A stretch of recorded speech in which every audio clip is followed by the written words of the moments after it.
A'udzubillahi minasyaitonirrajim. Bismillahirrahmanirrahim. Assalamualaikum warahmatullahi wabarakatuh. Alhamdulillahirabbil alamin. Wassalatu wassalamu ala asyrafil anbiya'i wal mursalin wa ala alihi wa sahbihi ajma'in. Subhanaka la ilma lana illa ma 'allamtana innaka antal alimul hakim.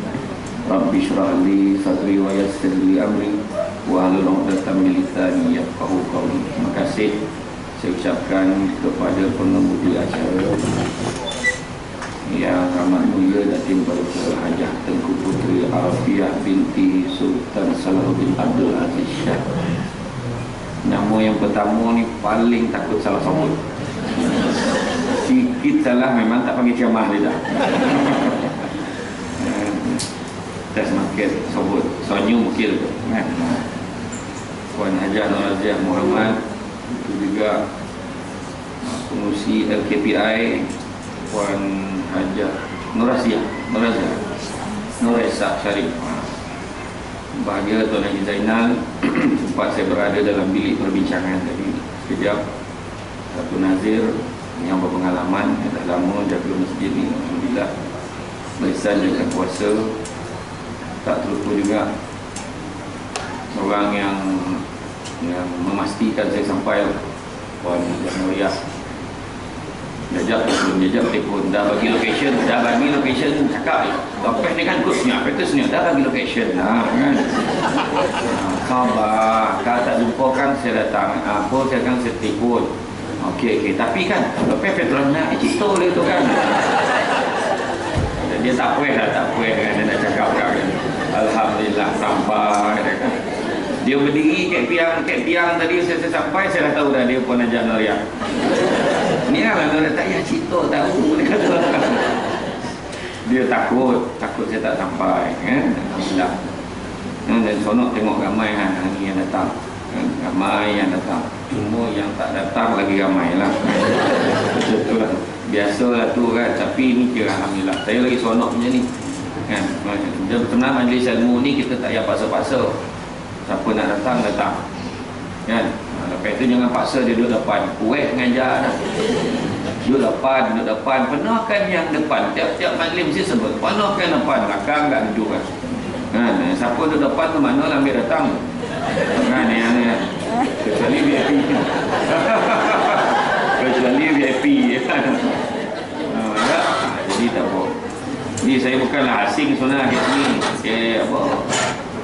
Dekat Shah Alam ni insyaAllah semua saya tak pernah sampai ke dalam ni, tak pernah lah sampai ke area dalam ni. Hebatlah taman ni. Sebab bagusnya taman ni yang mana hati dia. Dalam taman, apa hati taman? Hati taman tu, taman perumahan yang besar ni, satu hati masjid. Masjid ni jadi taman dia. Jadi macam mana pun balik ke hati kan. Sakit jiwa balik ke hati. Macam kita kan dulu, macam saya ingat kita kalau ada masalah, salah satu cara pening kepala tak tahu kusut dengan masalah kat pokan, kat bandar ni kan, cuba balik kampung, duduk 2 hari insyaAllah, cari diri kita balik. Okey kan tu, tenang, balik Kelumpur, masalah selesai. Dia Shah Alam ke USJ, orang tetap sebut Kelumpur. Orang ni 9 lah, dia dah balik Kelumpur dah. Mana Shah Alam sama Kelumpur lah tu. Dia dah macam tu. Saya cubalah cakap bahasa USJ, cubalah dari gambar pergi ke Bukit Putih. Salah pula, pantun. Dari gambar pergi ke kota, sebab tadi dah pantun, kita kena balik. Dari gambar pergi ke kota, boleh baik nyamuk ke Bukit Putih kan. Dah lama benar dah nak jumpa. Ramai yang gemuk dan yang kuih. Yo, puasa dah habis kan. Tajuk hari ni iman dan takwa kan. Iman dan takwa berlalu bersama dengan Ramadan. Maknanya tuju kat siapa tu, bukan kat dalam dewan ni, kat orang yang lain. Dalam dewan ni okey, beriman dan bertakwa. Saya masuk tadi silau mata. Dia bersinar nur kat muka masing-masing tu. Iyo, datang majlis ilmu ni bukan calang-calang sebenarnya, satu perjuangan dia. Ada pandangan menyatakan perjalanan kita, setiap langkah kita pergi ke majlis ilmu itu pun satu jihad. Jihad mana meninggal dia, meninggal di tengah menuntut ilmu ni, zap, ingat dia tidur. Sebab memang tiap-tiap ceramah dia tidur. Orang semua dah bangun, dia tak bangun. Tak bangun-bangun dah kan. Makna dapet dia, ada orang cakap, ada pandangan mengatakan bahawa tu dapet pahala syahid kan, syahid. Jadi mudah-mudahan bukanlah minta mati dengan ceramah dia dah kan, tapi makna itulah kelebihan orang menuntut ilmu. Sebab antara tujuh perkara yang orang-orang yang takut kepada Allah ni dijaga, termasuklah juga hati dia, lisan dia, pandangan dia, perut dia, dan ada salah satu daripadanya adalah langkah kaki dia. Langkah kaki dia pergi ke mana kan. Sekarang ni pada pukul 8 pukul 9 ni, untuk grup pencen, yang paling sadap time ni tidur kan, tidur. Dia baru balik daripada surau pagi tadi semain subuh, tidur berkoruh, tak berkoruh, berdengkur sampailah ke tengah hari. Pedang tu memang sadap tidur time ni. Inilah, tak ada time lain paling sadap. Inilah dia paling sadap. Lepas subuh paling sadap. Tapi kalau orang tu boleh tahan betul tak tidur, dia mengaji, dia berzikir, dia bersolat, alangkah lebih besar manfaat dia. Jadi bila sebut pasal iman dan takwa, iman ni kepercayaan kita, keyakinan kita kepada Allah SWT. Tu sebabnya kalau kita tengok bulan puasa, kita boleh ukur orang tu yakin ke tak yakin. Orang kahwin, lelaki dengan perempuan berkahwin, kenapa dia tak sekejap kahwin dah bercerai? Sebab hari ni menurut statistik, satu pasangan bercerai setiap 13 minit hari ni, setiap 13 minit. Dan masalah dia, kalau kita pergi dalam Mahkamah Majlis, kita tengok purata yang bercerai ni berumur 27 tahun ke bawah, muda, baru kahwin. Bukan kata nasib baik aku dah 28, tapi kan macam tu lah, maksudnya purata. Paling sedih, saya ceramah dekat satu kampung di sekolah kebangsaan, ada satu sekolah kebangsaan di Jelebu. Di Jelebu, murid tak ramai, lebih kurang dalam 90 lebih murid dalam sekolah tu. 90 lebih je. Makna satu tahun, darjah 1 satu kelas, darjah 2 satu kelas, darjah 3 satu kelas, sampai darjah 6. Masalahnya, cikgu tu beritahu dekat saya, mak ayah di kalangan budak-budak ni, mak ayah ni kebanyakannya dah bercerai-berai. Bercerai itu satu hal. Bila bercerai, sekolah ni dalam kampung, bercerai, maknya kahwin lain, ayahnya kahwin lain, duduk di kampung yang sama. Kita boleh bayang tak anak-anak ni balik sekolah, nak balik mana ni, nak balik mana kan? Konflik, akhirnya bergaduh mak dengan ayah. Ada ayah tak tahu pun ada. Tu punya kroniknya pada hari ni, penyakit orang hari. Tu sebabnya kalau suami isteri pun kenapa tak bertahan? Sebab kahwin kadang-kadang basic tak betul. Bukan nak cerita kekeluargaan lah, tapi lebih kurang basic dia. Kahwin yang pertama diikut orang kan. Dia kahwin, aku pun nak kahwin. Mana ada orang kahwin, susah lah aku tak kahwin. Dia bukan macam tu. Kalau belum sampai jodoh rasa Allah Ta'ala belum izin dengan lagi kita kahwin, tak kahwin lah. Dan serah bulat-bulat pada Allah Ta'ala. Sebab kahwin, dia kahwin sebab apa? Sebab dia lawa. Habis lawa tu macam mana? Lawa berapa hari je. Handsome, sebab dia handsome. Tak ada, lepas tahu perangai handsome pun tak nampak. Betul. Malam pertama dah baik perangai. Kita baca lah mesej dia, I love you papa. Kan budak sekarang kan main papa mama, pa ma ling ye bi. Tentang bi tu gali gelaman. Bi kat mana kan? Bi kat sini budak sekarang kan. Orang dulu kan sana abang, sudah sana. Oh abang kan. Masa tak tahu abang. Oh ya kau. Oh cakap situ ni biar. Kalau tak ada cawan dengan saja. Okey. Mantap.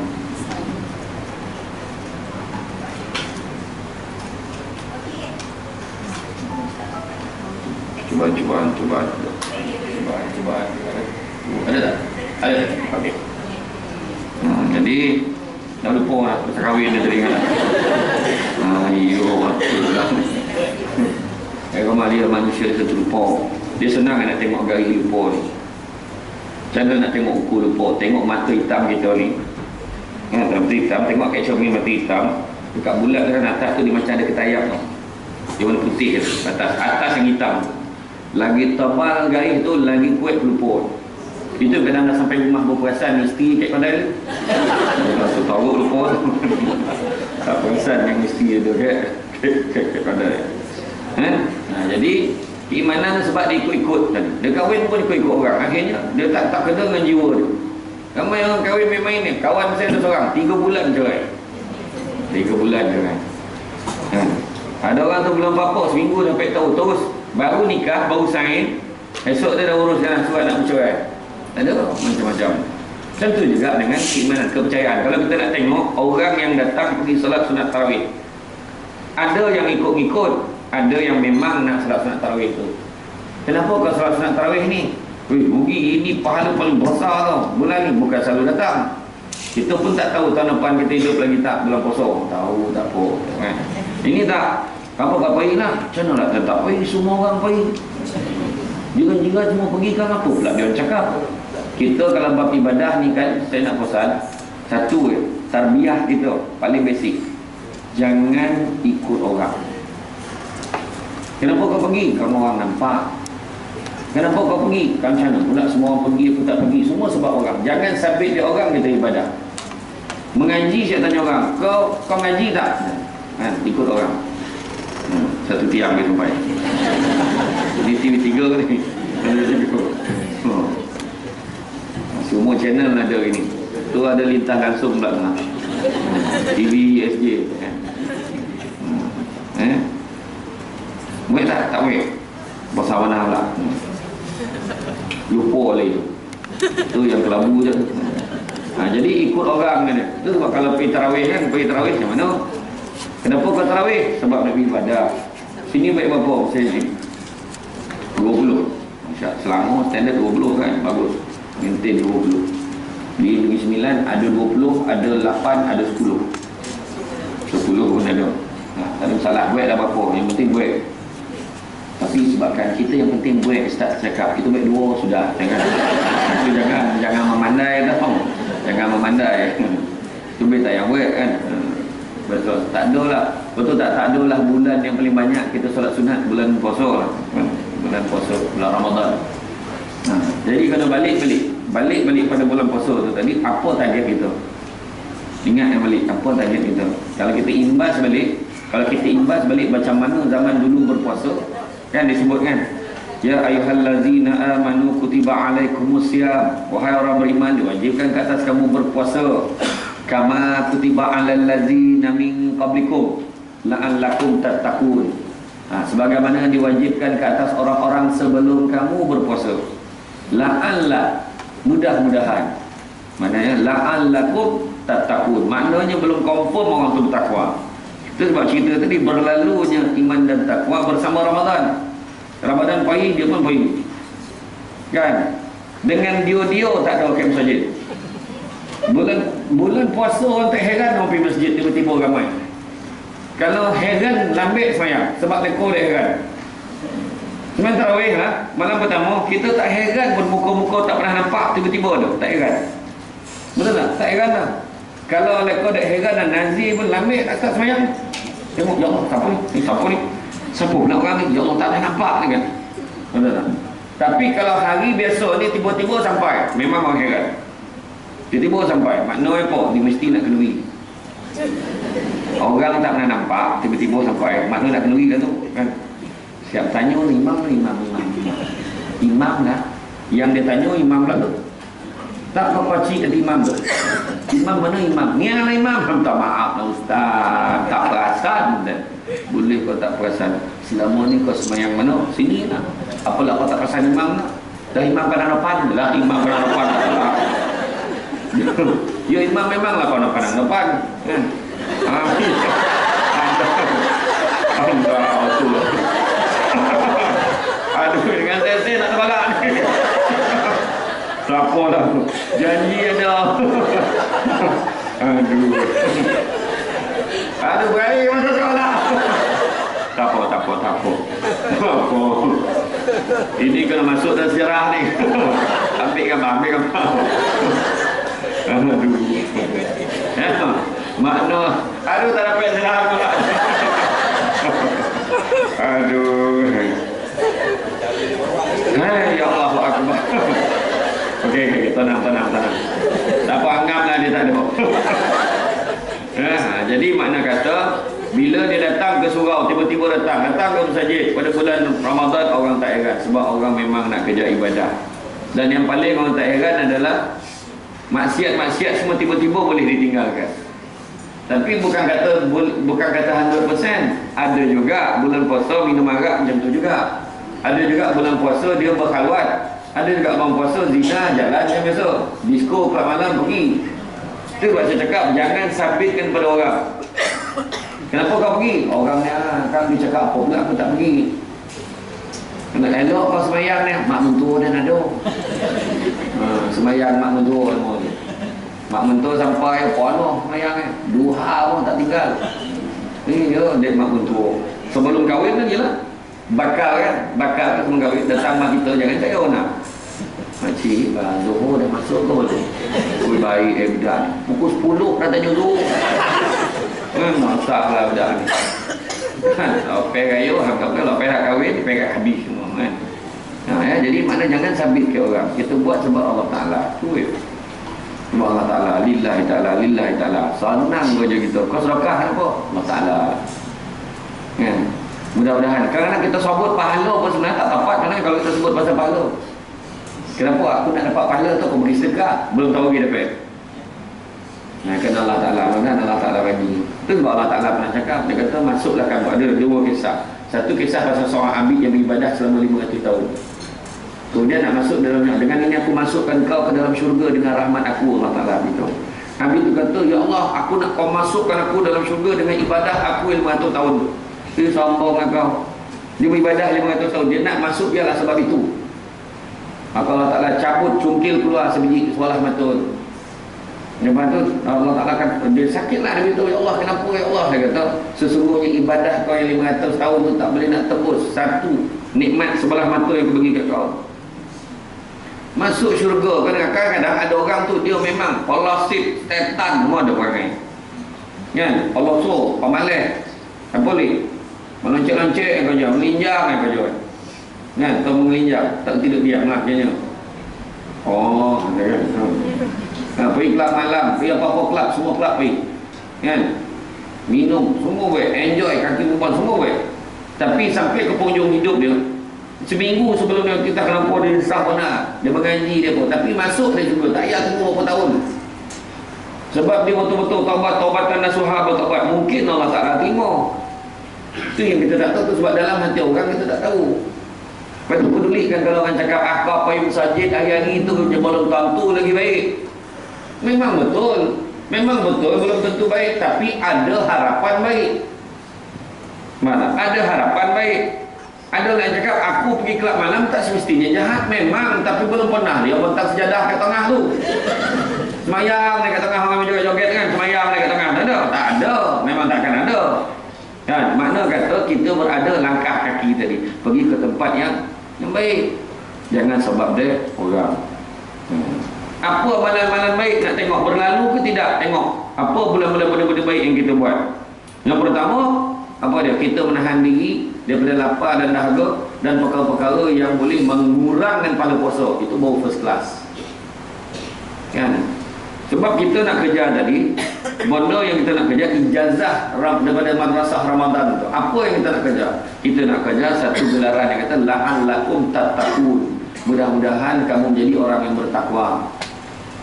Dapat tak takwa tu?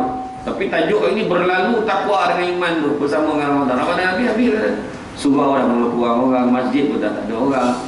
Kan? Subuh paling susah. Imam kadang bagi salam, Assalamualaikum warahmatullahi wabarakatuh. Tak ada orang. Assalamualaikum warahmatullahi wabarakatuh. Tapi seorang lah tu.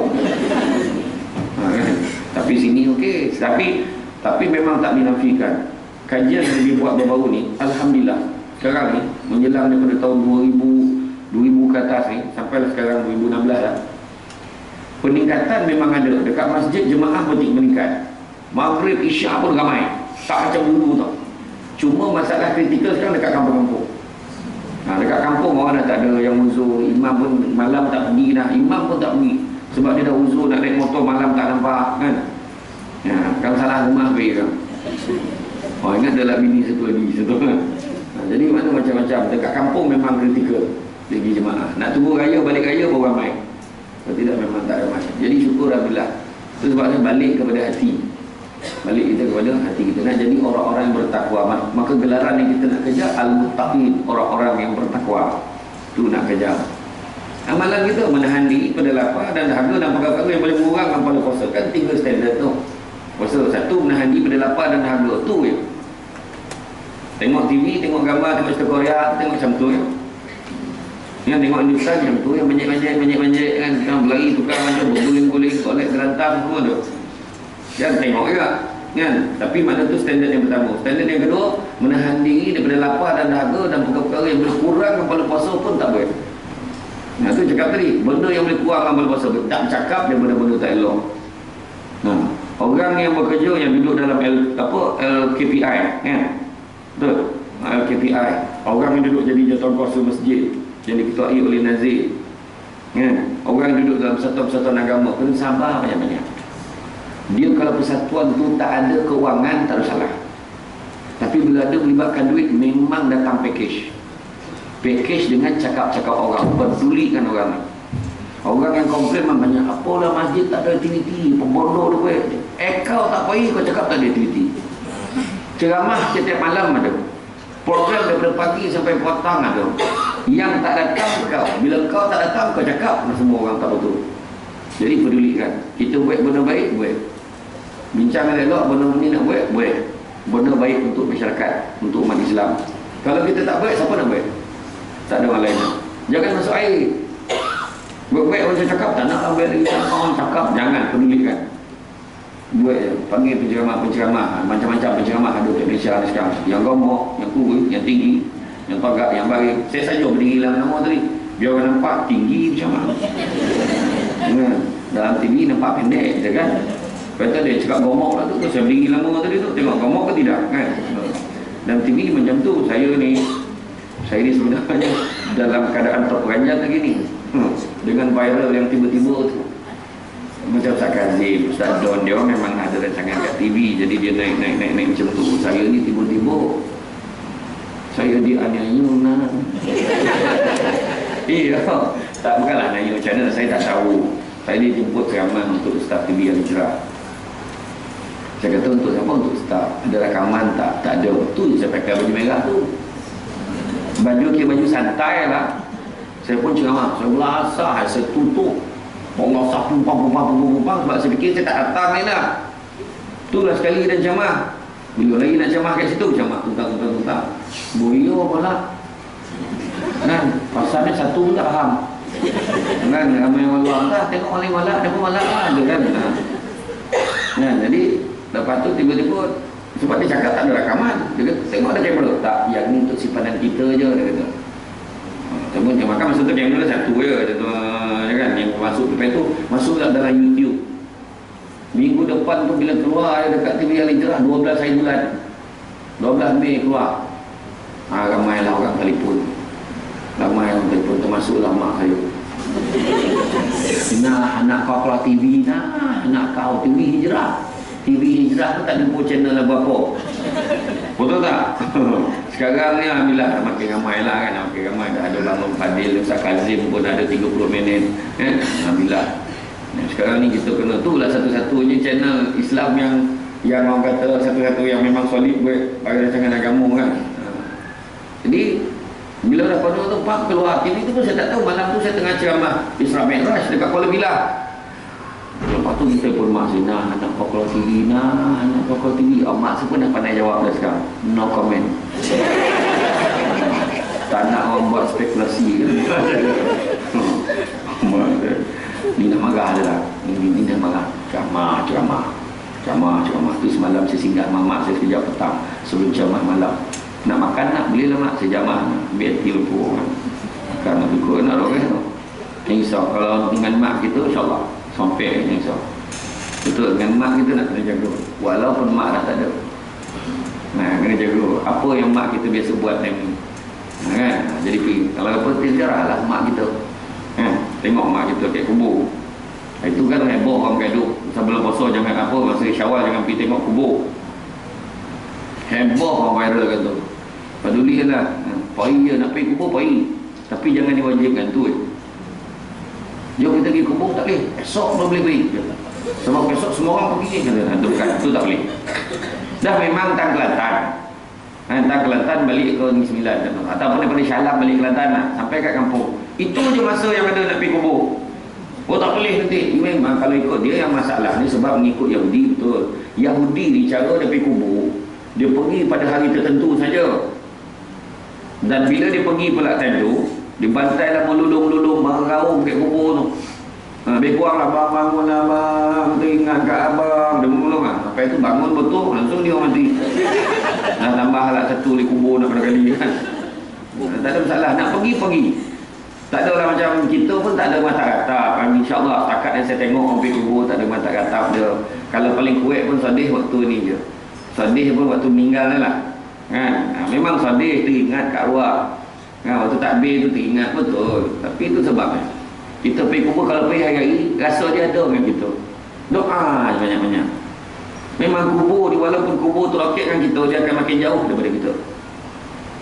Makin kita balik melangkah dan mula jauh, dia dah berada di dunia yang lain dan di alam barzakh kan. Itu sebab saya kata bulan puasa ni lah nak banyakkan insurans dalam kubur. Insurans apa? Sebab malaikat nak seksa kita dalam kubur ni. Ni dibantai kepala. Jangan kenapa dia ni rajin mengaji, rajin berzikir. Bulan puasa lah yang paling rajin mengaji. Orang perempuan ni saya yakin tak berapa kali khatam lah. Siapa berapa round khatam kan? Cuba tanya orang lelaki. Berapa round nak khatam? Kan ada kan. Dan tapi orang lelaki dia steady, dia slow kan, dia slow relax satu-satu, dia tak banyak. Sebab masalah yang tadarus itulah rupa orang. Tak ada lah orang lain kan. Cuba kalau tiba-tiba dinaikkan oleh kepimpinan negeri, naikkan insentif tadarus. Tak ada oleh dah bagi dekat dengan jam nilai 3, tak ada oleh dah. Kalau second class tahun ni kita bagi semua peserta tadarus yang mendaftar di bawah Jabatan Agama Islam, masjid-masjid dan surau, kita bagi insentif. Tidaklah banyak, kita akan beri lebih kurang RM1,000 seorang yang akan dimasukkan pada 3 hari sebelum Syawal. Kuyak Quran tu bawa pun mengaji. Kau yang mengaji dan nak ya kan. Mana? Wabih masa tu. Marah masa tu. Bab duit ni kadang-kadang kecuali orang USJ. Kan betul. Kat Seremban dekat Negeri Sembilan dulu pejabat mufti pernah keluarkan surat minta imam yang uzu-uzu supaya lepas jawatan. Sebab bagi laluan pada imam yang muda. Jadi imam yang uzu ni pun lepas lah jawatan. 2 hari lepas tu Perdana Menteri umum dalam belanjawan allow imam dinaikkan. Minta balik surat tu. Rasa boleh lagi lah, tak jadi berhenti tu kan, minta balik surat tu. Kadang-kadang yang nak tua-tua tu sebab sekali di Sembilan dia buat imam eksekutif. Imam eksekutif kadang ada budak-budak graduan yang dia dah grad universiti, tak ada kerja, tapi boleh jadi imam, hantar khusus bagi dia mula dengan grade 41. Tapi jadi imam muda. Jadi maknanya kalau imam rasa tak sihat, dah ada backup imam muda. Macam ni lah panggil saf perempuan. Barulah sagar semayang Allahu Akbar. Orang perempuan kalau dia nak tarawih kan dia dongeng Allah, hari ni laju. Dia bisik sama dia, hari ni laju imam muda kan. Kalau yang tua-tua tu kan Bismillahirrahmanirrahim. Milah panggilan. Similah kata kan ke kampung tu lah. Kan ada yang nak tua dah huzur tu kan bacaan tak berapa jelas tu yang keluar milah tu. Similah. Sami Allah halimah hamidah. 5 hada midah hada la ilah. Ya midah natah lah tu. Halimah hamidah. Wuih nyawa dah. Menyawa kawan tu ya Allah Akbar. Sabar. Kan dah belajar sabar. Imam tu sebab saya posar kan kita semayang tarawih adab ikut bermula sampai habis. Semayang pun ikut mula sampai habis. Jangan umut dalam hati. Imam ni lambai lah kita. Biarlah lambai. Nak bagi kita rehat dalam semayang. Tak relax kan kita. Tenang. Bismillahirrahmanirrahim. Alhamdulillahirabbil alamin. Yang ada nak sedih-sedih kata kan.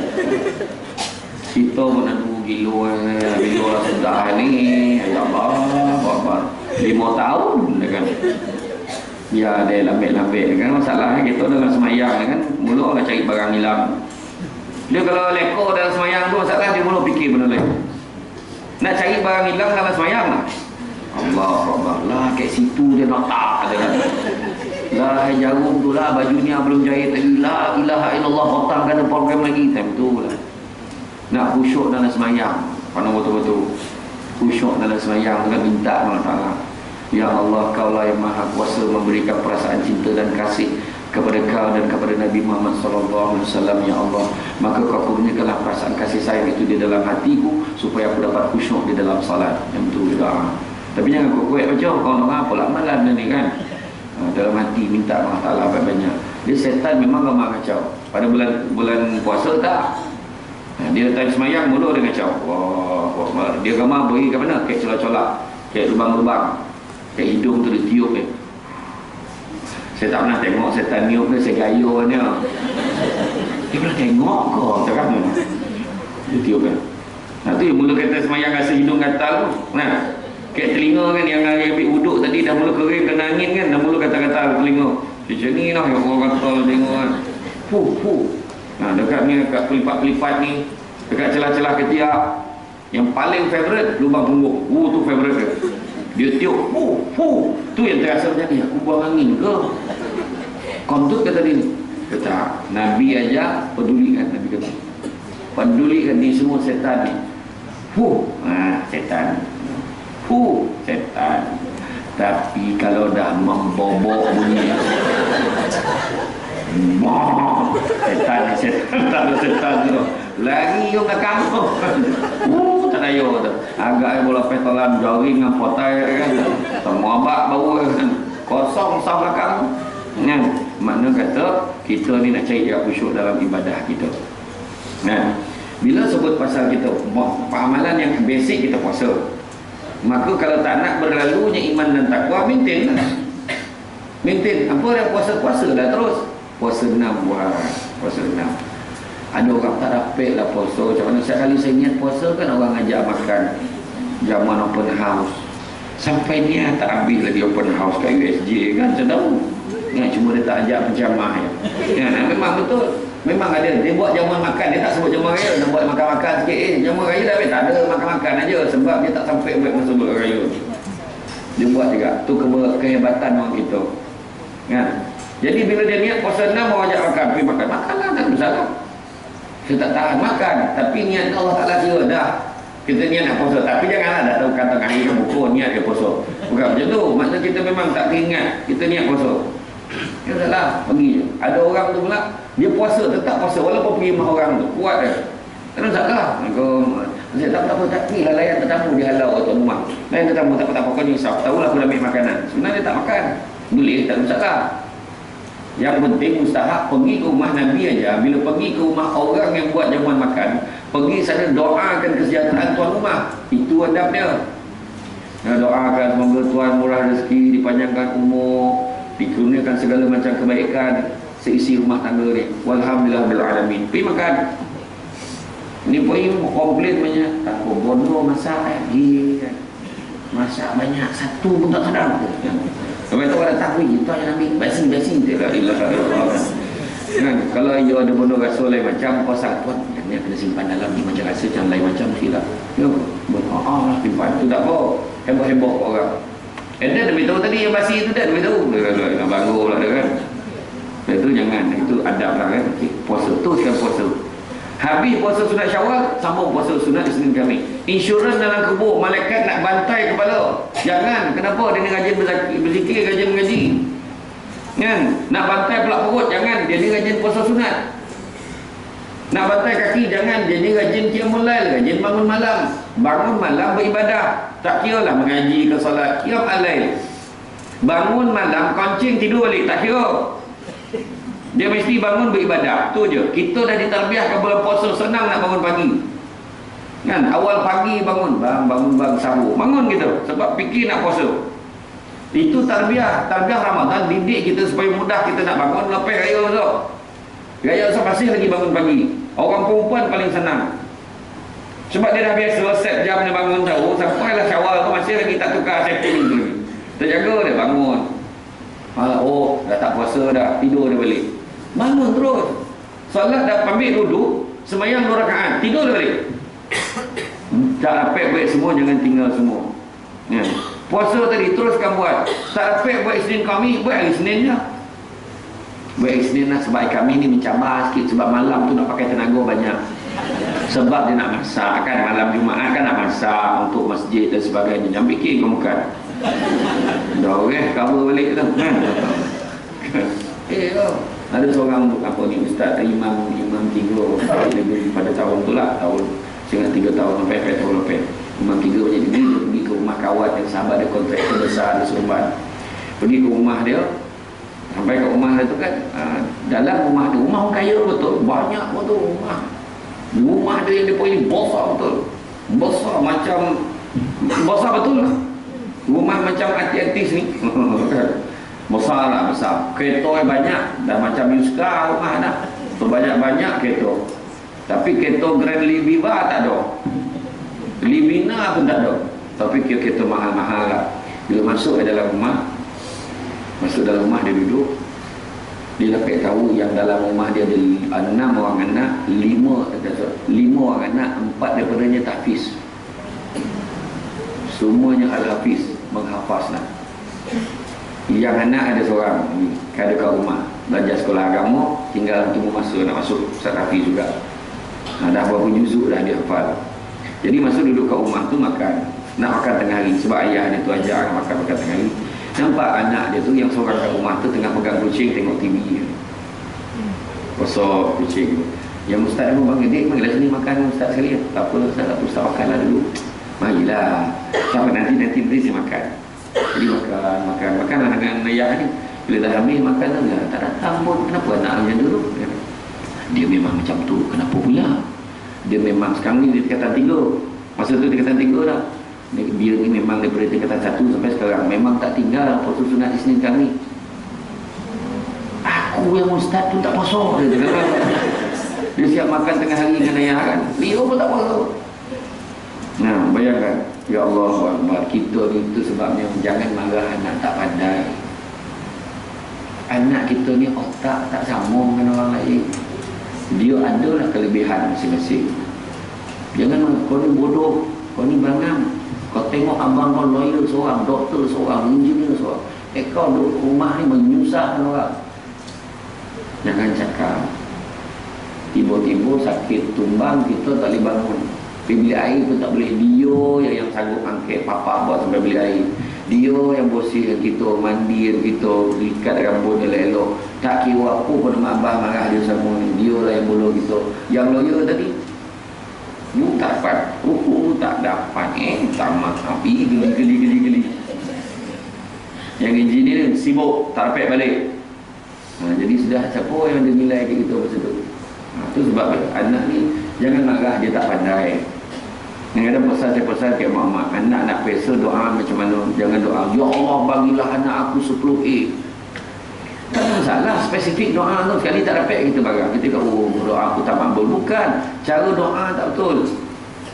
"Ya Allah bagilah anak aku 10A dalam SPM." Anak tu pun pening, dia ambil subjek 9 dia. Kan nak dapat 10 kan? Contoh lah kan. Pecahan tak wajar tu kan. Kita doa macam mana? "Ya Allah berikanlah anak aku keputusan yang terbaik ya Allah." Maknanya kita tunggu apa yang dia dapat itulah yang terbaik. Yakin keluar keputusan 10E 10E. Budak tu balik mak dapat 10E. Alhamdulillah. Dah setakat tu ya tak kau kan becano. Dah ada semua pandai dapat kat kau bangang. Dia jangan cakap tu. Jangan kan. Alhamdulillah dah kau pun dah ikhtiar kan. Tak apalah, tak apa, nanti cuba lagi. Anak ni rupa-rupanya dia 10E waktu dapat keputusan dekat sekolah, dia dah malu dengan kawan. Sampailah ke rumah tengok mak dia tak marah, lagilah dia insaf. Ya Allah, mak aku pun tak faham, patutnya aku bagi tulisan yang baik ke mak aku. Dia pun tak ada lah, lepas pada tu dia pastikan diri dia belajar. Dia sambung belajar, dia ambil sijil, dia masuk kolej. Lepas tu dia keluar daripada kolej, dia sambung lagi. Kemudian akhirnya dia bekerja berjaya. Dia bagilah, jadilah contoh pada anak-anak kampung lah, anak taman yang lain. Akhirnya bila dia berjaya, betul ke tidak 10E tadi keputusan yang terbaik? Betul. Keputusan yang terbaik rupanya 10E itu sebab dapat buka mata dia supaya usaha lebih kuat. Kita minta 10A, dapat 10A, doa makbul anakku dapat 10A. Lepas itu tak tahu. Sebab kita tak minta yang terbaik pun, kita minta apa yang kita nak. Sudahnya dapat 10A, anak tu sambung belajar. Sambung belajar, pergi luar negara. Luar negara balik jadi pegawai besar. Pegawai besar balik marah mak ayah dia. Mak, saya ni kerja sekarang ni sebab kepandaian saya. Saya ni bijak, saya rajin belajar. Kalau agakkan mak dengan ayah, tak adalah. Terbaik ke tidak 10A tu? Tak terbaik pula lah jadi. Buat doa yang terbaik. Doa yang terbaik untuk suami kita. Apa juga yang suami kita nak buat, sokong. Faham? Suami nak memperbesarkan perniagaan dia, sokong. Nak melebarkan tempayan keluarga, sokong. Ialah menambah bilangan anak, maksud saya kan. Jangan fikir bukan. Saya lurus ni, lurus. Tak cakap benda bukan. Yang pertama, itu cerita dari segi puasa. Kemudian dari segi solat. Solat kita, kan, bila kita solat banyak. Solat tarawih dulu.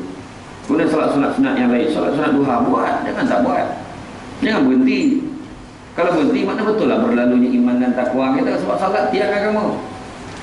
Solat itu tiang. Orang yang jaga solat, insyaAllah, kalau kita tengok, lebih ni 90% punca perceraian bila tanya boleh selidik, memang tak jaga solat. Tak jaga solat, tiang agama, tak jaga, macam mana nak jaga keluarga? Itu sebab orang lelaki kena jadi imam kat rumah. Pasal nak elokkan suami itu, so jadi imam kat rumah. Bang kena jadi imam tau kat rumah. Macam tu lambut cakap. Cakap sikit boleh. Saya cakap kan, tak adalah, tengah ceramah tadi katanya abang memang kena jadi imam sebab abang satu keluarga. Tangan sesuai yang suami sesuai tengok tangan. Tapi abang tak pandai, tak perang. Kalau pun abang tak pandai, kita boleh belajar. Macam tu cakap kan. Cuma cakap macam tu, tengok tak pengsan suami. Cakap abang nak kena jadi ketua keluarga ni kan, abang kena jadi imam. Orang lelaki jadi imam. Seminggu sekali jadilah. Tak dapat, tak confident maghrib, bawa zuhur. Senang, senyap. Ya kan? Zuhur. Ayah kan. Zuhur. Abah kau zuhur berani lah. Cuma maghrib tengok. Kan? Allahu Akbar. Dia punya angkat takbir. Bismillahirrahmanirrahim. Jadilah. Yang confident bawa maghrib. Bismillahirrahmanirrahim. Alhamdulillahi Rabbil Alamin. Ar-Rahmanirrahim. Mana nangis bini nak, ya Allah, suamiku tekan. Kan? Tapi masalah yang confident buat maghrib 20 tahun kahwin tak ada lah ayat lain. Itulah yang dipertahankan semenjak akad nikah sampai ni 20 tahun dah. Bismillahirrahmanirrahim. Inna a'tainaka kautsar. Itulah ya. Maka kedua kul Allah, abah kau. Inna a'tainaka Allah. Tukar ayat lain bang. Saya dah dengar ceramah, kita kena ada transformasi bang. Inna a'tainaka Allah. Tukar ayat lain. Yalah malam kan tukar. Malam tu Bismillahirrahmanirrahim. Sanyap. Bini pun dah berabah. Apalah ayat orang tua ni malam ni. Ya Allah, apalah ayat. Yasin. Ui, panjang malam ni. Panjang, salah, pendek, salah. Kan saya Yasin, Allahu Akbar. Apalah satu ayat bang, baru hari pertama satu ayat, besok saya tambah ayat lain, kan? Jadilah, jadi. Yang penting ada, kan? Ni nak jadi imam kan? Bukan apa, kadang-kadang nervous, kan? Nervous. Bukan tak Muslim. Itu sebab kena biasakan ke rumah dulu. Ke rumah jadi imam. Sebab yang paling baik sekali bila dah bagi salam, kita berdoa pula. Doa, ya Allah, ya Tuhanku, sesungguhnya aku sayangkan isteriku, ya Allah. Sonok tak? Sesungguhnya ya Allah, aku sayangkan isteriku, ya Allah. Sonok tak? Pula sonok tak tu bini saya. Dia lah yang sonok. Yalah, maksud kalau suami kita lah. Ya Allah, aku sayangkan isteriku, ya Allah. Ada kesan tau. Kita nak sebut sekarang saja I love you mungkin dah susah dalam lama ni kan. Aku sayangkan isteriku, ya Allah. Anak-anak lelaki kan mesti, anak-anak mesti pandang mak dia. Ya, saya kalau cakap sesungguhnya aku sayangkan isteriku, ya Allah, anak mesti pandang mak. Dia nak tengok reaksi mak dia. Pandang depan nak. Orang nak feeling pun tak senang. Aku juga sayangkan anak sulungku, Alung, ya Allah, Alung, nama kau aduh lah, Alung. Dia berbual lah, budak-budak kan. Aku sayangkan anakku yang kedua, Angah lah, nama kau pun aduh lah, Angah. Aku sayangkan anakku yang ketiga, Alam, tahu tak apa. Doa. Kalau nak marah isteri pun dalam doa senang. Dia nak marah depan tak apa, ini bukan takut bini menakutkan. Ya Allah, ya Tuhanku, kau bukakanlah hati isteriku, ya Allah. Sesungguhnya seorang yang sangat degil, ya Allah. Yang bini kat belakang, dia pun sama. Saya kan jawab lah kan. Solat jaga. Tak tahu pergi mengajar. Di Seremban ada seorang, dia pencen Berputrajaya, pencen pengarah. Dah peringkat jusa pun tak gaji dia. Bila balik setiap waktu jumpa imam nak belajar macam mana cara nak solat, sebab selama ni tak tahu solat. Pangkat tinggi Melayu Islam kita, pengarah yang mana tak terfikir kat kita dia selama ni tak tahu semayang, tak tahu dia semayang. Tapi tak boleh nak cakap tak tua-tua boleh semayang. Tak, entah-entah dia yang tua ni mau belajar semayang lebih baik semayang daripada kita yang selama ni perasan semayang kita elok. Itu sebab jangan bersangka-sangka dengan orang. Jangan sangka dengan orang. Saya tengok orang semayang ni macam-macam. Saya pernah masa dekat balik kampung kat Jelebu, semayang Jumaat masa tu. Tak semayang sunat, saya pun pandang lah, tengok kalau ada muka-muka saya kenal. Ada seorang tu semayang, liar pandangan. Dia nampak saya kan. Dia boleh pandang orang macam tu. Macam-macam orang semayang. Kat takbir je tengok. Ada yang cakap Allah, ada yang Allah, ada yang Allah tariklah ke belakang. Ada kan? Ada macam-macam. Ada yang Allah Atrafin. Ada macam-macam. Ada pula tu, kau macam mana bangkit takbir kan, ibu jari ni kono cuping, kono cuping. Ayah dia ajar macam tu. Dia sebelah paras tu je, tak semestinya sentuh cupingnya. Dia seorang tu apa ni, habis dia tak ada cuping macam mana. Sampai insiden ni terputus cuping macam mana. Sampai bila tak sah semayang kau lah dia mana. Jangan mana-mandai kan. Pergi belajar semayang. Semayang sunat yang kita dia sebab buat. Kecuali solat tarawih memang tak boleh lah. Tapi solat sunat rawatib buat, qabliyah ba'diyah buat kan, paling tidak. Lepas tu kita yang seterusnya apa? Ibadah apa lagi? Kita banyak sedekah bulan puasa. Teruskanlah sedekah. Hari tu heboh kan, dekat-dekat nak raya semua pergi bank. Nak tukar duit 2,000, 3,000. Siap level tagging dekat sampul. Untuk patik, untuk Pak Lang, untuk anak-anak saudara yang ni ada nama-nama dia. Lepas tu siap marah dengan bank. Tak ada duit baru kot. Tahun ni kan duit baru tak banyak. Banyak duit lama je. Tak apalah, yang penting ada. Kan? Dia nakkan duit baru yang keras kan. Tapi saya boleh fahamkan, minggu lepas duit baru dah banyak dah, pergi tukar. Pergi tukar. Kenapa tak nak tukar? Kenapa tak nak tukar? Baru cakap tadi pasal sedekah. Dia boleh cakap tak nak tukar sebab dah habis raya. Maknanya target dia apa? Raya je lah. Bulan puasa tu banyak sedekah. Kan Nabi bersedekah. Kan? Apa ni, ketika Jibril menziarah kan? Jibril menziarah Nabi. Dia kata tidaklah Nabi itu lebih cepat bersedekah, malahan lebih cepat pada bulan Ramadan, lebih cepat daripada angin yang dikirim. Angin tu laju dah, Nabi lagi laju. Makna Nabi ni sedekah tak payah fikir. Makna dia nampak tabung Nabi tu fikir nak bagi berapa. Tu dia bagi je lah. Tak ada fikir pun tuan bagi. Kita punya tu masuk masjid, oh tabung. Nak lagi cepat senang pergi tukar duit. Makna lagi cepat. Tukar duit kat bank, tukarlah dalam 500 misal, masuklah RM1 pun tak apa, masuk RM1 meletak dalam beg tangan kita, dalam beg mengaji kita, sebab berkeadaan bersedia nak bersedekah. Duduk minum kan, dah habis ceramah ni, lapar kan, makan kat masjid ni tak nak, dia nak juga ada tompek pot dia dah pakat dengan kawan-kawan, dia nak pergi minum lepas ni. Saya tahu dah tu makan roti topuk. Dia lagi tahu dah lelaki makan cincang air. Nah, roti topuk lah tu. Kan kedai mamak kan roti topuk. Tu roti topuk lah tu. Elok masin kan. Tak, contoh pergi makan. Kan kadang-kadang ada budak masuk dan minta sokah tu. Masuk dia berpimpin. Jadi kita tak ada lah. Alamak, dah datang dia dah. Tak ada dalam hati kita macam tu. Dia datang rezeki dia lah kita nak bagi. Zab, adik macam ni. Tuan Rajab belum pernah kali masuk tu panggil.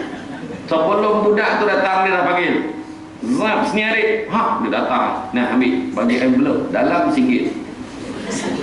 Jadi lah, kita nak bagi sedekah, jangan kira berapa. Kadang kita nampak kan, orang tu dah sedekah RM5. Apa bodoh orang semua bagi 100, dia bagi RM5. Jangan sebut macam tu. Entah dia sebab apa bagi RM5. Dalam poket ada RM10 ya.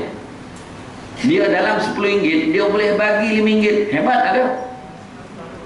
Hebat. 50% daripada kekayaan dia masa tu. Dia kaya dengan RM10, dia bagi RM5. 50. Kawan dia lagi lah bagi RM1,000. RM1,000 daripada duit simpanan dia RM80,000. Mana lagi bagus? Bagus RM5 tu tadi. Kita kalau kadang-kadang ada RM10 dalam poket, orang minta zakah, dia tak dapat bagi dia RM10 tinggal. Tak sampai hati kita nak bagi kadang-kadang. Contoh, itu makna dari segi sedekah. Sedekah ni bagi yang terbaik. Nabi boleh bagi baju baru Nabi. Bagi, tu bagi. Bagi, tak payah fikir pun sahabat minta. Rasulullah cantik baju kau, Rasulullah bagilah kat aku. Nabi masuk tukar, bagi baju pertama. Baju kedua bagi. Baju ketiga seorang lagi minta bagi. Sampai baju kompet Nabi tahan dah. Jangan minta lagi, ni je yang aku ada. Sampai tahap itu. Cuba kalau kita dengan tahap tudung, baru dapat perdana bagi Pelhaya Hajabah Farida Radiusite Kanopi. Ada kanopi lah. Ada kanopi tu yang besar tu, yang jilid macam ni, balik macam lempar lah, sambut sekarang heran buat tu mumpah dengan ikat tudung kan. Benda-benda lain tak ada payah. Mana ada buat tudung cucu ni. Saya perhati tengok lah, zam lah dia lempasnya, sambut goyang-goyang bawahnya. Yang paling tahu tu bila dia sampai bawah dagu dia tak boleh cakap dia zam. Cari paku nak lekakkan tu bawa sini, kau tu bang sampai tu lebih pula. Bang nak letak mana ni bang? Dah terbabit lah kita semua kan. Kalau letak lah kat atas tu, dia letak atas, dia juntai tengah tu belum cerita yang ada bendera ke kanan tu. Itu juga yang ke kanan tu kan. Dia tolak kita lapik tu. Aduh, dalamnya pun ada pakai. Aduh, tak payahlah canggih pula kau ada tu pula suara, ada tu di kanan. Ya, tu belum cerita janggut tu. Bruch. Kan dia sebut janggut, cantik janggut kau. Janggut orang lelaki tak pernah puji dia. Cantik janggut kau. Itu jangan. Dia kadang-kadang saja pandang topek lain. Biar orang panggil dia Milah. Ya, dia ada goyak. Pergi kena kahwin kan. Tiba-tiba sanyak muzik tu. Tak nak tukar lagu lain kan, sanyak sunyi torongau ni ketiting. Bunyi apa pasalnya brush yang dia pakai tu berlagu berpinggan dan dia makan ketiting. Ayo. Aduh.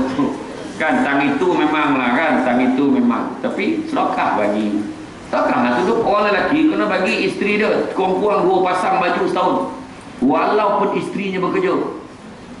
Betul isteri boleh beli isteri, tapi suami kena bagi tak ada satunya. Melainkan isteri dia cakap, bang, saya tahu abang nak bagi saya, tak payah bang, saya cari sendiri. Abang tumpulah pada rumah tangga kita sudah. Macam tu kan, itu tak masalah. Makna perempuan tu redha. Nah, tapi kalau tak, kena bagi. Dengar tu bang, pencamah tu cakap, saya tuntut 2 pasang tudung siap dengan brush sekali. Bagi biar complete set bagi. Iya. Jangan mau makak lah. Dah cukup 2 ya. Iya, bagi je. Kan? Sebab memang sedekah yang paling aula dia bagi pada keluarga kita dulu. Kan? Kan seorang perempuan bertanya dengan Nabi. Dia nak tanya Nabi, masa Nabi tak ada, dia jumpa dengan Bilal bin Rabah. Wahai Bilal, boleh tak kau beritahu dekat Nabi, katakan padanya kalau aku nak sedekah pada suami aku, boleh ke tidak? Boleh ke tidak? Dia tanya. Tapi kau jangan cakap, aku cakap. Dia pun beritahu, dia pun balik. Bila dia balik, Bilal baru nak cakap Nabi, ya Rasulullah, tadi ada seorang perempuan datang. Siapa perempuan tu? Langsung cerita siapa nama orang tu. Tak dapat simpan dengan Nabi, tak dapat rahsia tu. Langsung cerita, kenapa dia nak bagi sedekah pada suami dia. Tak ada masalah, lebih baik. Dan sedekah yang terbaik adalah bila dah bagi, tangan kanan bagi, tangan kiri tak bunyi. Maknanya jangan sambut balik bila dah sedekah. Dia kadang-kadang pintu tak pasang tu. Saya tengok kat masjid-masjid pun ada orang kadang. Dia sedekah ke masjid, tapi dia sambut balik apa dia dah bagi. Jangan sambut kira. Kan sambut dalam bentuk baik tak apa, insya-Allah kita dulu dah pernah bagi, jadi kita bagi lagi lah, mungkin kita naikkan lagi. Tu tak apa. Ni jadi cakap dulu macam-macam aku bagi. Dia dah gaduh dengan masjid, dia cakap dulu. Macam-macam aku bagi, apa yang aku tak bagi? Tu kapet tu aku yang bagi tu. Bagi sumbangan RM5 untuk kapet. Dia khabar dia bagi. Wah, tu bercampur semua pun dapat beli kapet tu. Kan? Tapi orang kita ni buktikan. Saya dah cek dah semua masjid macam tu. Kecuali kat USJ. Kan? Kabur lagi tu kan. Mana apa? Mana sedekah yang terbaik? Bagi kat suami maknanya jangan sambut-sambut dia dah. Nah, bang ambil ni RM50 ambil. Ambil lah. Tak payah ambil. Abang sayang saya tak. Itu tak tahan saya tak. Yalah sayang abang dia lah bang tak ada minyak kan. Isi minyak motor. Ni RM50 isi minyak motor melempah ni. Alah, bela tu buatlah belanja. Yalah. Bergaduh 2 hari tu dia sambut dia balik. Sampai abang buat saya macam ni. Macam-macam lah saya buat untuk abang.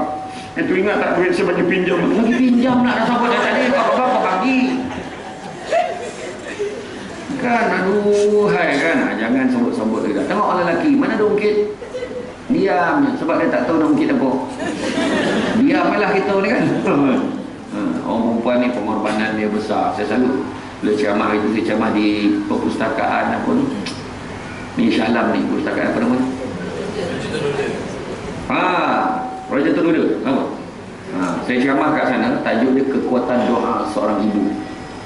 Dia bawa memang kalau saya kata contoh satu bab ibu ni memang kena tekan betul-betul semua orang nak berjaya ibu lah, ibu sesaja tu sebab orang sebut ibu negeri, tak ada bapa negeri dah.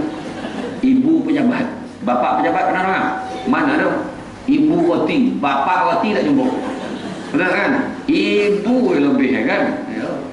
Seorang perempuan tu pengorbanannya tu ya Allah Akbar. Beranak sakit ibarat 20 tulang rusuk dipatah-patahkan serentak. Kan? Payah nak faham. Orang lelaki walau macam mana dia faham pun dia tak tapik nak rasa sebab dia tak pernah beranak. Termasuk yang bercakap ni. Bercakap tapi nak faham tu memang tak dapat faham tu, sakit dia tu. Tapi orang perempuan yang hebat dah lah beranak sakit. Macam tu je sakit, beranak tak? Beranak. Sakit dia beranak dia tu tak dapat tu. Sekejap dia lah. Asal bagi salam nyawa. Beranak dia tak tahu. Malu dengan doktor tu nak. Malu tu dengan doktor kan malu apa tu. Aduh, tahu ni beranak dalam ambulan. Malu batu tak sampai kat cerita dah. Itu okey doktor dia cakap. Kenapa lah doktor tahu sampai dalam lift beranak? Itu saya juga tu. Dia juga. Tak dapat lah komen. Kadang saya tengok kan orang dulu-dulu kan beranak kan ramai. Cuba tanya ni adik-beradik semua ramai. 2 boleh, 10. Dan mak kita steady lagi. Ada yang panjang umur 80-90 tahun. Ada seorang wan kat kampung, satu wanita pun panggil kat Batu Kikik. Dia tu pandai lah kalau nak mengubik orang sawan tangi. Sebab saya anak saya semua sawan tangi. Meraung. Sebab abah yang marin pun macam tu. Marin ada lah jumpa daun konan lah apa semua kan. Dia mengubik pakai Quran dia. Dan dia sekarang umur dah 90 lebih. Baca surat khabar, baca buku tak pakai cermin mata. Sama sekarang. Orang yang kuat ilmu kan, dia dulu pernah tugas jadi polis apa, AC kan. Zaman-zaman dulu tu dia ada lah berkojo lah kan, dia masa zaman-zaman darurat dulu pun dia berkojo lah, dah jadi polis. Maknanya dia tu hebat amalan kan tu. Hebat kita tengok orang perempuan. Tak ada tandingan dia tu. Kan, hargai, appreciate cakap orang USJ. Kan, orang lelaki paling kuat sakit apa? Sunat. Tu lah paling kuat. Sampai tu Handa cakap kanan, ada tak sakit tau, sikit tau macam gigit somut dekat kanan. Cuba sunat selagi nak tak? Memang tak nak tau, tak dapat. Memang tak dapat kan? Mungkin tak faham sunat kot, khatan. Faham tak? Faham tak? Faham, alhamdulillah. Boleh ni tak ni? Boleh tak? Berenang-renang di Tasik Cili sambil menangkap si ikan sepat. Apa kau ambil rukun? Berenang-renang di Tasik sini sambil menangkap si ikan sepat. Hebat orang kat sini, belum minta air dah dapat. Dia dengan pantun tu kan, dia orang senang faham. Kalau saya ceramah air tak sampai macam tu kat pembayar. Berenang-renang di Tasik sini sambil menangkap si ikan sepat. Dah lama ceramah kat sini, sampai sekarang air tak dapat. Itu untuk orang yang tak buat air. Dah standby lah pantun tu. Sebab pantun ni, bila saya pantun macam tu tak lama tu sampai air, maknanya ada kesan. Macam kita ke ni lah, saya pernah ada kan kita budaya masyarakat kita, satu lagi kebersihan. Bulan puasa mengajar kita bersihkan diri kita, bersihkan diri kita sebelum beribadah, betul tak? Tapi kita yang kalah satu benda sampai terpaksa buat expo ke peringkat kebangsaan. Apa dia? Tandas. Peringkat kebangsaan ada buat tau, expo tandas kebangsaan, National Toilet Expo, NATEF nama dia. Terpaksa buat cara nak bersihkan toilet. Ya Allah. Kan, kalau apa itu sebabnya ada setengah-setengah bandar raya kan, bandar dia buat letak syarat. Nak lesenkan premis ni, toilet mesti macam ni. Toilet dia mesti macam ni. Kadang-kadang mamak tu saya tengok, kalau nampak ping ada dua. Kadang-kadang jamban tu dia buat tempat simpan ayam. Ada? Cuba tengok. Macam mana kita tengok rumah orang, tengok toilet dia kan. Toilet bersih, maka orang ni bersih lah. Pergi restoran macam tu, kalau kita masuk toilet tu puji tu, toilet tu bersih. Betul, seronok kan. Kita dekat highway tak risau tau, jalan lama. Ikut jalan lama berhenti stesen minyak. Bodoh pak, ya Allah, nak kolak, janganlah. Buka terapung, berenang-renang ke tepian. Dah terasa macam bergok-gok lah. Kotor kan. Ya, saya pernah ceramah ada satu tempat tu, saya singgah nak buang air, tak jadi buang air macam tu lah, terapung terus sumbek. Ada orang buang air tak flush. Ya Allah. Satu tempat tu bersih, satu masjid tu bersih betul, tu siap tu letak pantun kat dinding tu. Saya cakap tak pantun orang faham. Letak sila jaga kebersihan tandas ni, tak faham mana? Tak faham. Letak pantun nak menunjukkan ketegasan pihak pengurusan masjid. Senang pantun ni, ada kucing, ada tikui. Dah kucing jiwi. Betul ya? Cuba macam tu. Orang kalau baca tu lain macam kan, lain macam kan. Kalau buat ni kan. Iya. Ni. Kemudian apa lagi? Selain daripada sedekah, mengaji Al-Quran. Mengaji Al-Quran. Kita bila mengaji Al-Quran ni kan, mustahab. Teruskan. Itu sebabnya adab bila kita mengaji. Ustazah saya ajar. Dia kata lepas kita baca doa wa tammat kalimatu rabbika sidqan wa adla la mubaddila li kalimati, kan kita baca sampai habis doa khatam tu, Allahumma arhamna bil Quran, dah habis walhamdulillah rabbil alamin, tamat doa tu baca bismillahirrahmanirrahim alhamdulillah rabbil alamin, Fatihah sampai habis. Baca pula Al-Baqarah, bismillahirrahmanirrahim alif lam mim zalikal kitab hudan lil muttaqin sadaqallahul azim. Berhenti kat situ sebab niat nak sambung. Nah, ini wa tamat kalimatul rabbika wa walhamdulillah rabbil alamin. Yes, dah habis. Tahun depan jumpa. Tahun depan nak tunggu. Terus mengaji. Teruskan mengaji. Kan dalam satu hadis Nabi menyebut orang mukmin yang mengaji ibarat memakan buah apa? Buah apa? Buah yang wangi, tak apa nama buah? Utruja. Buah utruja yang mana baunya harum, rasanya sedap. Buah turjang. Saya pun tak tahu dia buah apa, tapi saya sebut lah. Maknanya buah tu masa zaman mungkin dekat negara Arab jumpa lah, tapi buah tu maknanya bau dia wangi, rasa dia sedap. Orang mukmin yang tidak mengaji ibarat memakan buah tamar, bau tak ada, rasa sedap. Orang munafik, dia berpura-pura di Islam dia. Orang munafik yang mengaji ibarat memakan buah raihanah yang mana baunya wangi, rasanya pahit.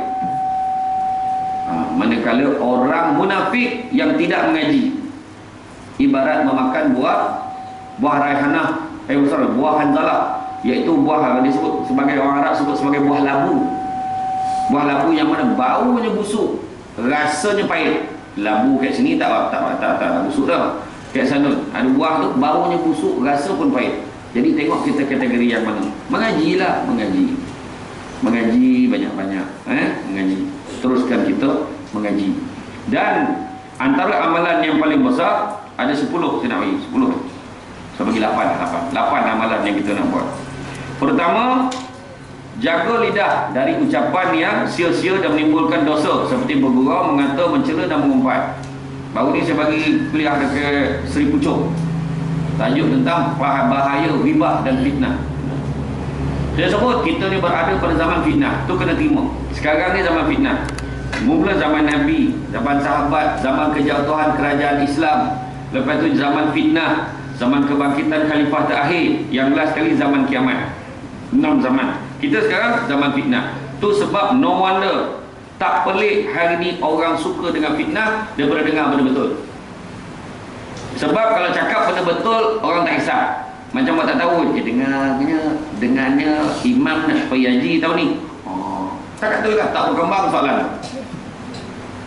Ya, imam supaya haji tahu, dengar dah tu. Itu je lah. Tapi cuba cakap, dengar imam nak kahwin satu lagi, ya Allah bila? Kenapa tak tahu? Nah, dia suka benda-benda macam tu. Itu sebab dalam WhatsApp hati-hati. Masing-masing ada grup WhatsApp kan? Sekarang ni grup-grup mengaji, grup LPKI, KPI pun ada lah grup WhatsApp dia. Geng-geng pengurusan. Ada pula tu. Geng-geng mengaji. Mak kan? Dulu mana berarti baca mesej? Baca mesej tak berarti masa handphone Nokia tu.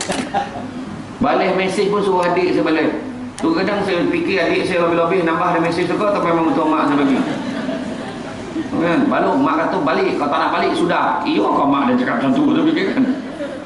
Dia hantar mesej. Tapi itu birthday mak saya tahun lepas, saya bagi handphone Lenovo 939 lebar. Mesej daripada simpang kampung boleh baca mesej tu. Saya bagi tak sampai seminggu dah ada grup WhatsApp. Kan grup dia punya grup Najihatun Najah, grup berandoi dia, grup saya jadi julatih lah untuk grup berandoi dia kan, nak berandoi kan, sebab skrip lirik berandoi itu arwah atuk saya buat masa dekat kampung bertikir dulu bagi. Tapi itulah boleh saya melagu tu sampai ke orang tua macam tu kat dada kan kita, wahailah anak jangan engkau bantah, dipeliharakan di kau sangatlah susah, dialih ke kiri ke kanan pun basah, habis berlumur kencing dan muntah, la ilaha illallah. Patut macam tu sampai ke orang tua, wahailah anak jangan. Memang lelak dengan orang tua tu lelak. Berandoi ini memang hebat. Berandoi ini disertai dengan puji-puji pada Allah dan juga mengangkat nama Allah dan puji Nabi. Budak-budak dalam buai tu mesti tidur. Walau macam mana pun lah sedap tak sedap, tapi sebab selawat tu anak-anak lelak. Yang abah tak tahan tu betul lari buah kemah. Tak daya wing ngantuk je kan. Jadi mana amalan kita teruskan. Maknanya cuma jangan bercakap-cakap, bercerita benda-benda tak elok kat orang, jangan. Riba, fitnah, ngumpet. Bayangkanlah cakap besar baju dia, itu pun ngumpet. Pernah seorang perempuan yang rendah datang jumpa dengan Nabi. Ya Rasulullah, jumpa Nabi, cerita-cerita, dia pun balik. Bila balik, Aisyah beritahu, ya Rasulullah, pendeknya dia, sesungguhnya engkau sedang membuat riba. Nabi kata. Dia kata, mengumpat dah tu kira. Bayangkan, apatah lagi cakap benda yang menyakitkan hati. Mengumpet, cerita benda tak elok. Bulan puasa kita dah cuba kawal, kenapa raya tak kawal? Kenapa dah habis raya lagi tahu bercerita pasal orang? Itu sebab Mufti Arab Saudi pesan, zaman ini perbanyakkanlah menumpukan perhatian pada tugas-tugas kamu daripada bercerita soal yang kamu tidak tahu nama. Contoh ada KPI, buat kerja-kerja KPI, jangan cerita benda yang luar pada tu. Buat kau kan sadap cerita. Dong apa? Kalau dia berbisik dia tak tahan kan. Lagi berbisik lagi serius itu. Kan, orang lelaki mana ada bisik-bisik, cakap dia tahu kan. Maknanya jangan bercerita pasal orang, jangan. Satu lagi dalam WhatsApp tu bahaya, sebab dia forward dia. Siap ayat tu, sila sebarkan, sila forward kepada yang lain jika anda benar-benar mengambil berat. Ya Allah Akbar. Kita kalau baca WhatsApp, timbul dalam hati kita satu perkataan, betul ke? Jangan forward. Bila ada je pertanyaan betul ke, maknanya tak pasti lagi tu. Kalau ada terbaca pada pembungkusan makanan itu ada tulis label I22, I21, I22, I23, jangan makan sebab ia mengandungi gelatin bab 1. Nabi lah, ayah wana faham lah. Saya saja nak jaga bab 1 sebut kan. Sebab dia sebenarnya memang betul I20, I21 tu ada, tapi dia hanyalah pensampelan untuk tagging dia daripada gelatin, nak test dia gelatin apa, tapi tak confirm gelatin bab 1. Sekarang ni dah banyak gelatin pada binatang-binatang lain. Itu sebab dulu sebelum era 80-an kita tak boleh makan marshmallow memang daripada bab 1.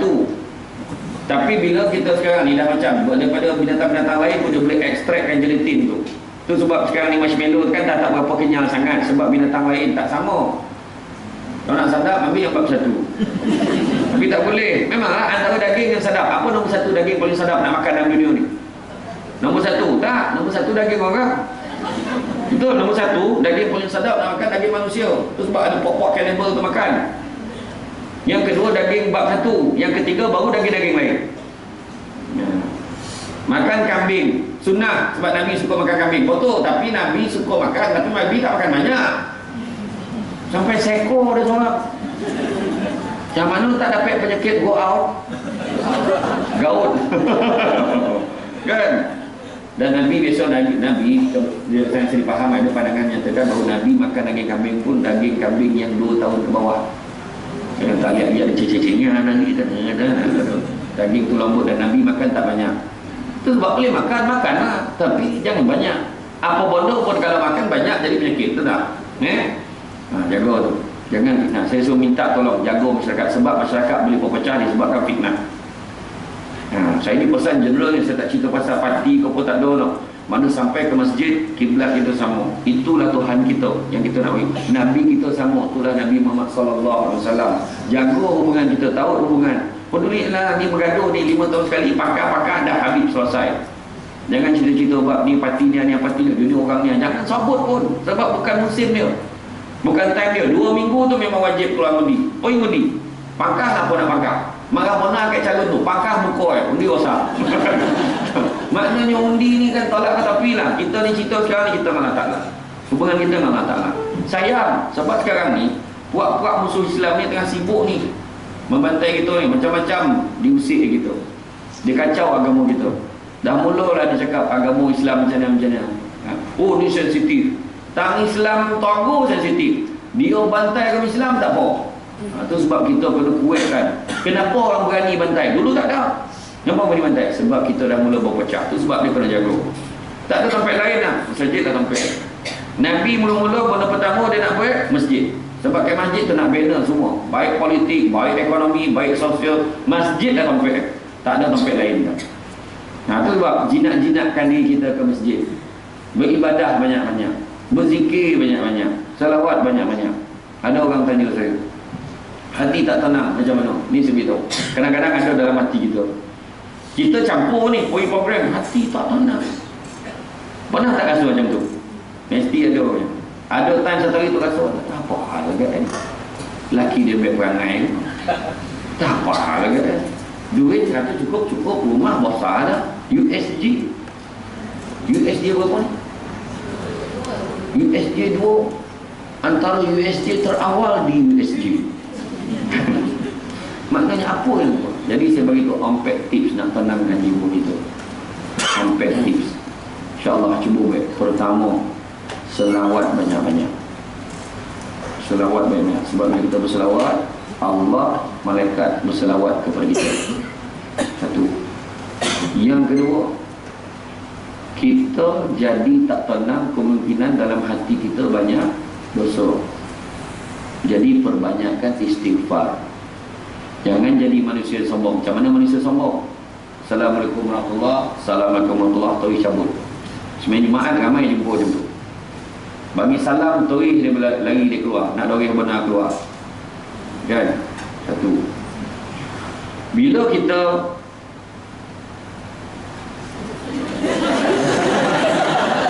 dalam dia tak boleh kalau ambil gambar langsung kau dia jadi macam tu.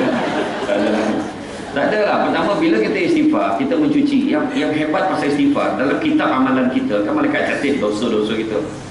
Jadi bila kita istighfar, satu istighfar dia padam satu dosa. Padam satu dosa. Buat 1000 kali sehari. Tapi jangan terbaik 1000. Kalau terbaik 1000 kan ponek langsung tak buat lagi dah. Buat lepas subuh 200. Dan sahabat pernah tanya, kaifan astaghfir ya Rasulullah, macam mana cara istighfar? Nabi aja astagfirullah. Tu weh. Astagfirullah, astagfirullah, astagfirullah, astagfirullah, astagfirullah, astagfirullah. Kalau jap dapat 2 tin. Kan? Sebab bila padam katalah hari itu dosa, katalah hari itu dosa 200. Tapi kita dah baik 1000. Apa jadi pada 800? 800 tu akan buka pula muka surat semalam. Padam. Buka muka sebelum tu. Itu sebab kena banyak istighfar. Kedua. Yang ketiga, apakah soalan saya, apakah hati Al-Quran?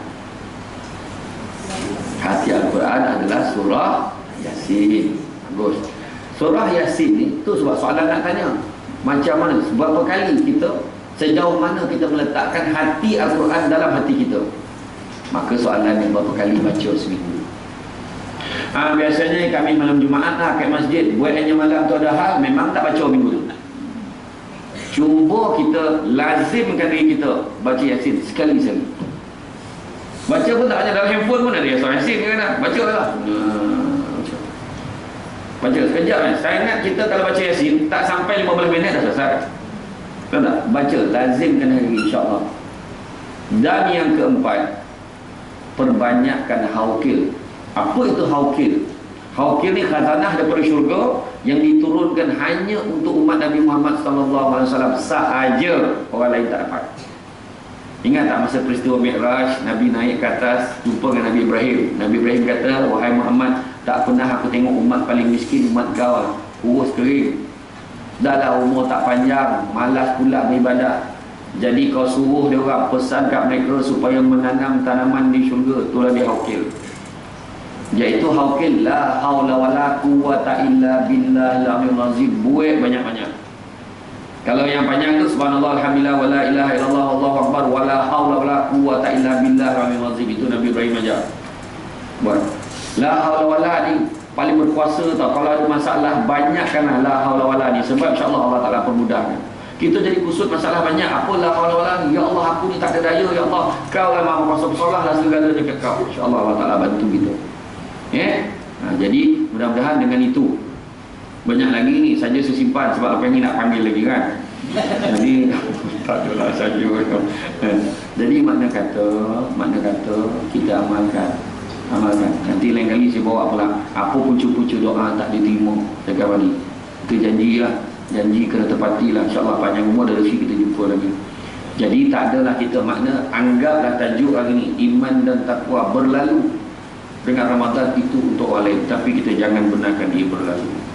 Pastikan akan terus bersama dengan kita supaya kita layak jadi orang-orang bertakwa. Sebab orang berpuasa dia akan menjadi bertakwa sepatutnya. Tapi disebabkan tidak sepatutnya, tidak semestinya, itu sebab apa? Sebab ada orang berpuasa bukan dengan hatinya, bukan dengan kehendaknya, hanya mengikut orang yang awal tadi saya sebut. Kalau kita tengok ayam mengeram, dia pun puasa, tapi akhirnya apa jadi? telur je menetas, ayam, anak-anak ayam keluar comel-comel, cantik-cantik. Natijah daripada dia berpuasa, dia maintain jaga telur tu, tak nak bagi orang kacau sampai menetas. Kepompong, masuk dalam kepompong tu, bekas kepompong tu berminggu-minggu dia tak makan, dia tak minum. Natijahnya akhirnya bila dia keluar, dia jadi rama-rama yang cantik. Kan? Begitu juga ular sawo nak bersalin kulit, dia puasa. Menurut kajian National Geographic Explorer tu, yang bersalin kulit paling lama ular sawo tu berpuasa setahun paling lama. Tak makan, tak minum. Tu sebab tak heran bila dia keluar, orang pun dia boleh tolak. Tapi bila dia lepas bersalin kulit, tengok tak, kulit dia menyala-nyala, berkilau, cantik, berkilat. Orang tangkap dia, siat kulit itu, beg-beg tangan, beg kasut, beg tali pinggang. Betul tak? Ya. Kan kita tengok ular-ular yang mula kacau ke rumah orang, kan dia dah lapar, dia keluar dalam bau bersalin kulit tu.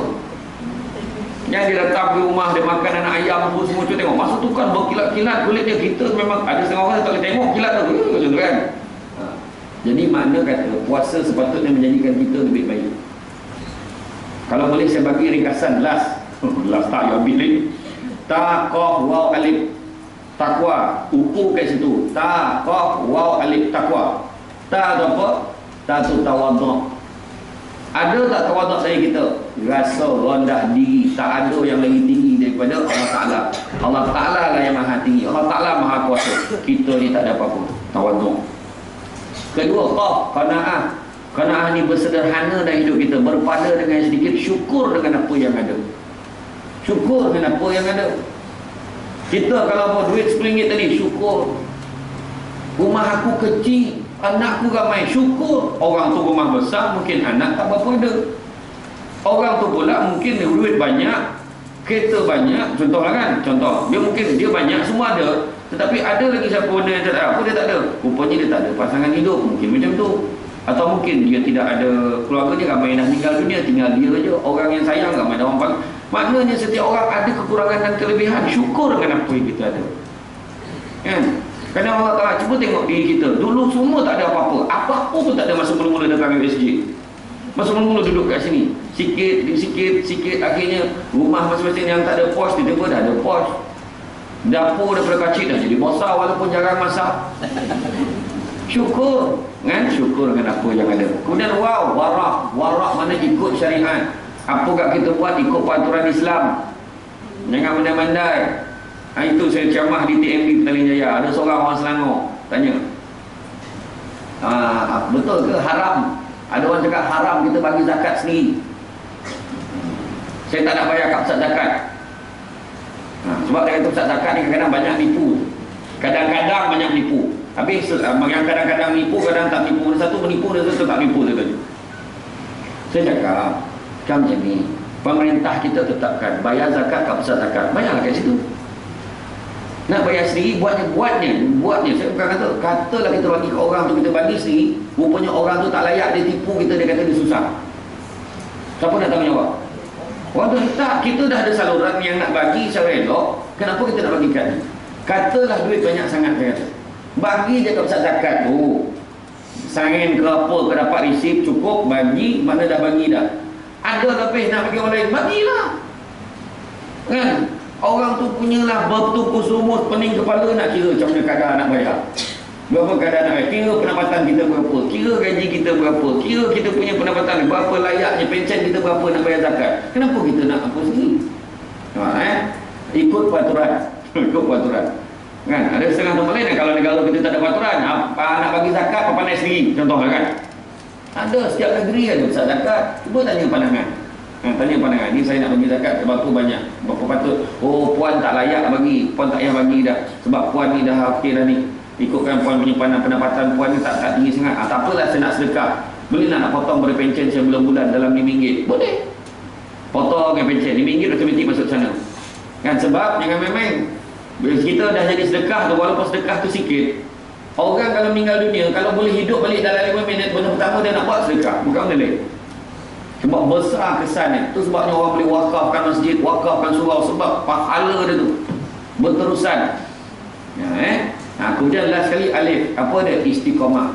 Tanda-tanda orang bertakwa istiqamah dalam ibadah. Apa benda dia buat bulan puasa, dia tetap buat di bulan-bulan lain. Apa benda yang dia amalkan pada bulan puasa tetap buat pada bulan-bulan lain. Nak pula pada ramai yang dah huzur-huzur, yang dah tua-tua ni kan. Beribadah berterusan. Lazimkan diri kita. Sebab apa? So ada pandangan. Kalau orang tu sampai satu tahap dia jadi nyanyuk. Dia jadi nyanyuk, maka malaikat akan tetap kira markah dia apa yang dia buat pada masa tu waktu dia tak nyanyuk dulu. Pukul 10 pagi dia biasa ngaji, sekali nyanyuk dia tak ngaji. Tak apa benda dia buat, tetap dapat pahala ngaji dia tu. Itu sebabnya biasakan kita buat benda-benda baik. Cukup setakat itu kan. Saya ucapkan terima kasih kepada pihak penganjur, hari sudi mengundang, kepada Yang Mulia Puteri, terima kasih banyak sudi mendengar ceramah saya pada hari ini. Lepas ni saya nak ke Melaka pula. Aduh, saya tak tahu lah. Saya memang bawa Azia tu senang. Yang senang ni Azia, parking mencilok semua senang. Mudah-mudahan lah pun. Sampai malam kan, hari-hari balik semua dah tidur. Tapi terima kasih lah atas doa semua, sokongan semua. Saya ucap terima kasih banyak. Mudah-mudahan yang baik itu sama-sama kita amalkan dan sebar panjang kepada yang lain. Yang baik itu datang kepada Allah SWT. Mereka tu bercakap masa sebagai manusia biasa. Terima kasih kerana datang. Mereka ramai. Saya pernah ceramah dulu 6 orang datang. Dah lah 6 orang. Yang 2 orang tu kejap-kejap bila air, kejap-kejap bila air. Pancing kerja. Tinggal lampek. Yang lampek tu pula 2 orang tu tidur, setidur-tidur. 2 pancing, 2 tidur. Tinggal 2. Yang 2 tu lah tengok saja. Bila dah habis saya ceramah, saya pun cakap dengan pengurusi tu, bagus betul 2 orang tu. Lepas sudah tunggu saya, Fat, yang 2 orang tu pakak lah. Jadi sudah tak ada seorang mendengar ceramah saya. Kalau macam ni golak tak pakak kan. Jadi terima kasih banyak. Pokok sekayu daun selasih. Thank you, terima kasih. Assalamualaikum warahmatullahi wabarakatuh.